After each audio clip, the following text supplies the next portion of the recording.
Aksi saling dorong dengan aparat terjadi saat pengunjuk rasa dari Perhimpunan Mahasiswa Hukum Indonesia melakukan aksi di Mapolres Cirebon Kota, Rabu 19 Juni 2024. Mahasiswa-mahasiswa tersebut berusaha masuk ke Mapolres Cirebon Kota, berupaya menemui Kapolres Cirebon. Mereka menuntut kasus pembunuhan Vina dan Eki yang terjadi pada tahun 2016 segera diusut tuntas. Polisi yang apa nih, teman? Maka dari itu, satu kata, lawan. Aja Mas, kalau tuntutan sama seperti yang kemarin yang pertama, kita juga menuntut kasus ini untuk ditangani secara transparan, menunjung tinggi keadilan, kemanfaatan dan juga kepastian hukum. Tapi kan ketiga-tiganya per hari ini juga kita tidak bisa melihat itu. Kalian yang sering dihormati oleh anak kalian, yang sering dihormati ketika skema dan cara. Massa melanjutkan orasi dengan membakar ban bekas di gerbang pintu Mapolres Cirebon Kota. Akibat aksi ini, Jalan Veteran Kota Cirebon sempat mengalami kepadatan. Dari Cirebon, Jawa Barat, Toy Iskandar, iNews melaporkan.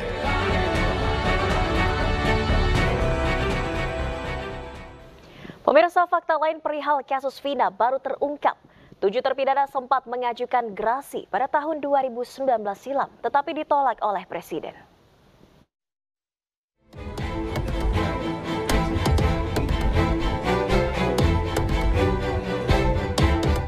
Pengusutan kasus pembunuhan Vina Egi semakin memanas.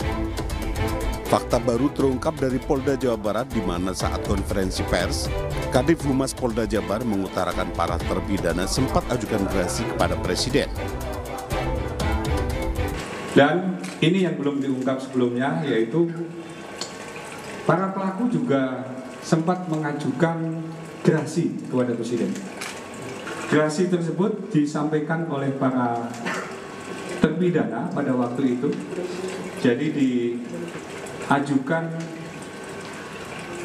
pada tanggal 24 Juni 2019, di mana di dalam pengajuan tersebut terpidana membuat pernyataan sebagai persyaratan untuk mengajukan gerasi.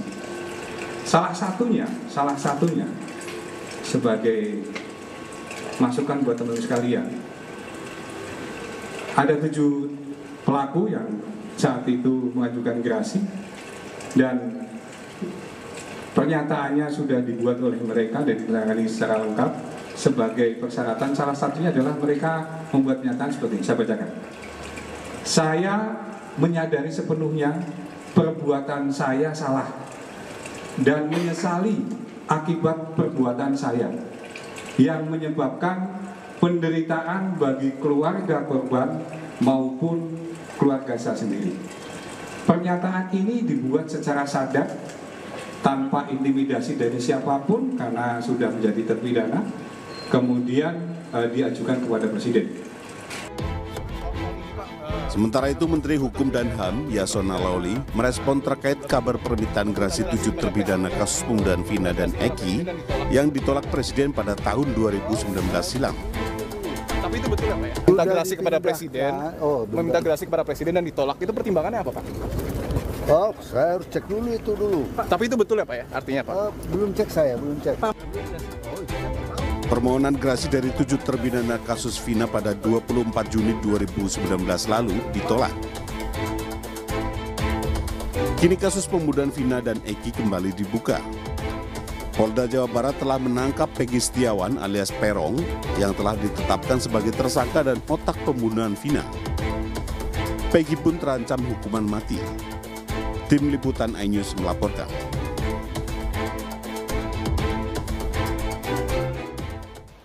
Pemirsa, Kepala Staf Kepresidenan Muldoko buka suara soal alasan Presiden Joko Widodo menolak gerasi atau pengampunan 7 terpidana kasus Vina Cirebon pada 2019. Ia menyebut saat ini proses hukum masih berlanjut.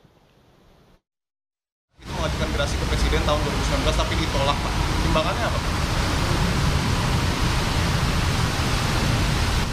Ini ada proses lanjutan hukum, ya mungkin nanti akan dilihat lagi bagaimana kelanjutan dari proses Vina ini. Ya. Sementara itu pemirsa, polisi terus mengungkap fakta-fakta dalam kasus pembunuhan Vina dan Eki. Polisi juga membeberkan fakta bahwa pengacara dan keluarga para pelaku sempat mendatangi saksi dan menawari sejumlah uang dalam persidangan dan meminta agar tidak memberikan keterangan sesuai fakta alias berbohong. Pengadilan itu ada saksi yang didatangi oleh pengacara para pelaku beserta orang tua para pelaku yang minta agar tidak memberikan keterangan sesuai dengan faktanya. Bahkan, mohon maaf, itu diiming-imingi sejumlah uang untuk bisa tidak memberikan keterangan sesuai dengan apa yang dia tahu, apa yang dia lihat, dan apa yang dia tahu.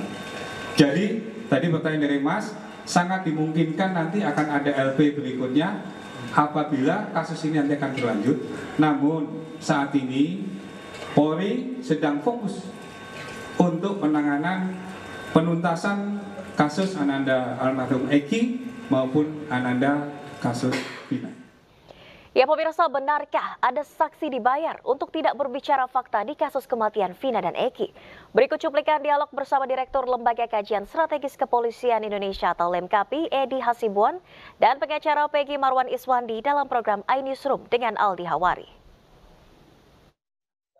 Ada hal seperti ini terjadi, ada sejumlah iming-iming uang yang diberikan kepada orang agar bersaksi tidak sesuai dengan kenyataannya, begitu apa penafsiran dari Anda?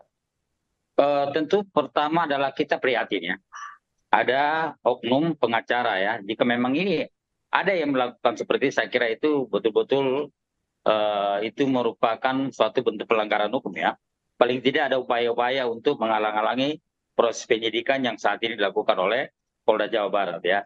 Tentu kita harapkan agar apa yang menjadi pengakuan ini saya kira perlu didalami ya untuk mendapatkan bukti-bukti yang cukup ya, sehingga betul-betul nanti siapa yang melakukan, kemudian siapa yang menjadi saksinya, sehingga itu betul-betul memberikan gambaran kepada kita bahwasanya ada upaya-upaya untuk mempengaruhi proses hukumnya. Kan kalau menurut kami adalah kalau misalnya ada oknum pengacara yang melakukan seperti ini, saya kira itu merupakan suatu pelanggaran ya, yang sebetulnya tidak boleh dilakukan juga oleh pengacara. Pak Marwan, jika kemudian ada fakta seperti ini yang terjadi, ini kan nanti akan terpengaruh juga kepada pra-peradilan yang saat ini sedang diajukan oleh Peggy. Ya, ini perlu saya jelaskan Mas ya. Kalau saya tidak salah dengar ini Mas yang sampaikan oleh Kadif Humas kemarin, Mas, itu kejadiannya dulu Mas, bukannya sekarang. Ya, bukan tim kuasa hukumnya Peggy Setiawan sekarang ini Mas, bukan.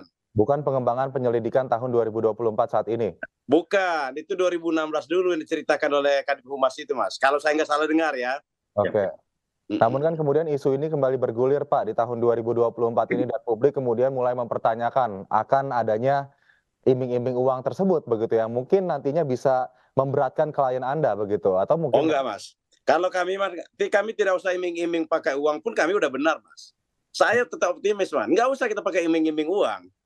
Apa yang membuat Anda begitu optimistis begitu bahwa Peggy Setiawan yang saat ini ditangkap bukan Peggy alias Peron, padahal memang di sini nampaknya pihak kepolisian sangat yakin gitu kalau misalnya yang ditangkap adalah betul Peggy yang terlibat pada tahun 2016 silam. Kita kutip ya pernyataan dari Kadif Humas Polri kemarin bahwa memang pertama pernyataan Saka Tatal ini dinilai banyak kebohongan di dalamnya. Kedua, kemudian disebutkan di sana bahwa keluarga dari terpidana ya di sini memberikan iming-iming sejumlah uang kepada para saksi begitu untuk kemudian memberikan fakta yang tidak sesuai.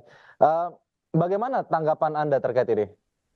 Saya kira kalau memang itu benar ya, kalau memang itu benar, saya kira perlu dilakukan pendalaman oleh penyidik Polda Jawa Barat ya. Kenapa? Karena ini sangat mengganggu, apalagi misalnya sampai memberikan iming-iming sejumlah uang. Tentunya memang ini juga sangat bertentangan dengan